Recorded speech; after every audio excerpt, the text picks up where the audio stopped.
Hello বন্ধুরা, আপনাদের সবাইকে ওয়েলকাম জানাচ্ছি অনুরাগের ছোঁয়া ধারাবাহিকে আজকের পর্বে। আজকের পর্বের শুরুতেই আমরা যা দেখতে পাই যে দীপা এবং সূর্য একই স্বপ্ন দেখে। স্বপ্ন দেখে দুজনই চিৎকার করে উঠে দেখে যে দীপার ফাঁসি হচ্ছে। তারা দুজনই ভাবতে থাকে তারা একই স্বপ্ন কেন দেখলো।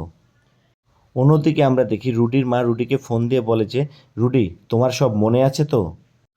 রুডি তখন বলে, হ্যাঁ মা, আমার সব মনে আছে, তুমি কোনো চিন্তা করো না।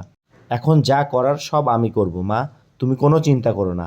এদিকে সকাল হয়ে যায়। সকালবেলা দীপা সবাইকে বলে সে একটা ক্লিনিকের টেন্ডার নিয়েছে সূর্যের নামে।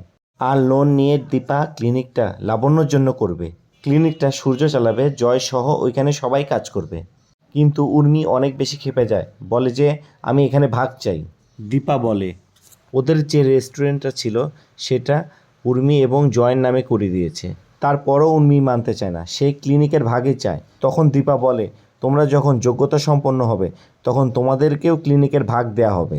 দীপা আরও বলে 19 তারিখে ক্লিনিক ওপেনিংয়ের ডেট এবং সবাইকে সেখানে যেতে হবে। 19 তারিখ চলে আসে এবং সবাই ক্লিনিকে যাওয়ার জন্য রেডি হয়ে যায়। ঠিক সেই সময় রুডি নাটক করে বলে যে তার শরীর খারাপ লাগছে, সে বাড়িতেই থাকতে চায়। তখন সোনা বলে, না, তোমাকে ছেড়ে আমি যাব না, তোমাকে যেতে হবে। তখন রুডি বলে, না, আমার জন্য তোমরা তোমাদের আনন্দ কেন নষ্ট করবে, তোমরা যাও, আমি বাড়িতেই থাকি। তখন সবাই চলে যায় ক্লিনিক ওপেনিংয়ের জন্য। ঠিক সেই সময় রুডি রূপাকে ফোন করে এবং বলে, রূপা, তুমি কি একটু বাড়িতে আসতে পারবে? আমি আমার ভুল শুধরাতে চাই এবং সোনার যোগ্য পাত্র হয়ে উঠতে চাই। রুডির কথা শুনে প্রথমে রূপা একটু ভয় পায়, কিন্তু পরবর্তীতে সে মনে করে যে না, সত্যি হয়তো রুডি পরিবর্তন হতে চাচ্ছে। এই বলে সে বাড়িতে চলে আসে।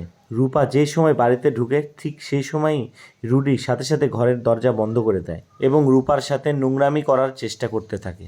রূপা বাড়িতে আসার আগে তার মাকে এসএমএস করে। রূপার এসএমএস দীপা যখন দেখে তখন দীপা ভাবতে থাকে, কি ব্যাপার, বাড়িতে একা একা কেন রুডি রূপাকে ডেকেছে। দীপার সন্দেহ হয় এবং দীপা বাড়ির দিকে রওনা দেয়। দীপা বাড়িতে এসে দেখে যে রুডিকে রূপা মেরে ফেলেছে।